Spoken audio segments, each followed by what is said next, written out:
Bomb disposal unit পৌঁছেছে কিনা আর police কি বলছে এই বিষয়ে?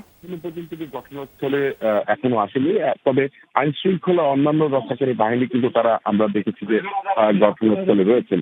যদি আপনাদের কিন্তু দেখাতে চাই যে এই যে অঞ্চলটিতে তারা দড়ি দিয়ে লাল নিশানা গেড়ে একটি ঝুঁকিপূর্ণ অঞ্চল হিসেবে সেটি শনাক্ত করে রেখেছেন। এরই মধ্যে আইন শৃঙ্খলা বিভিন্ন বাহিনীর সদস্যরা তারা এসে এখানে ঘেরাও করে রেখেছেন। এটি কিন্তু একটি মাদ্রাসা এবং মসজিদ। এই মসজিদের সামনে একটি খোলা জায়গা মাঠ রয়েছে। এই মাঠের সামনেই মূলত এই যে বোমা সাদৃশ্য যে বস্তুটি সেটি কিন্তু রয়েছে।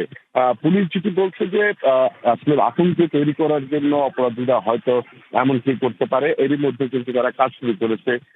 তারা তদন্ত শুরু করেছে কেন কোথায় থেকে এটি এলো। তবে প্রাথমিকভাবে যেটা আমরা জেনেছি যে গত রাত্রে ৩ জন ব্যক্তি এই জিনিসটি এখানে রেখে গেছেন, এমনটি কিন্তু পুলিশের পক্ষ থেকে জানানো হচ্ছে। তবে কি কারণে কি উদ্দেশ্যে তারা কারা এই বিষয়টি নিয়ে কিন্তু এর মধ্যে তারা কাজ শুরু করেছেন। তবে এখনো পর্যন্ত নিশ্চিত হতে পারে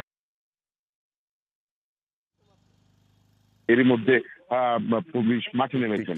ওই ৩ ব্যক্তির খুঁজে কিন্তু এরই মধ্যে পুলিশ মাঠে নেমেছেন। আর বোমা নিষ্ক্রিয় দল এখনো ঘটনাস্থলে পৌঁছেনি। পৌঁছানোর পরই আসলে মূলত এই বিষয়টি তারা উদ্ধার করবেন। ধন্যবাদ নিপু।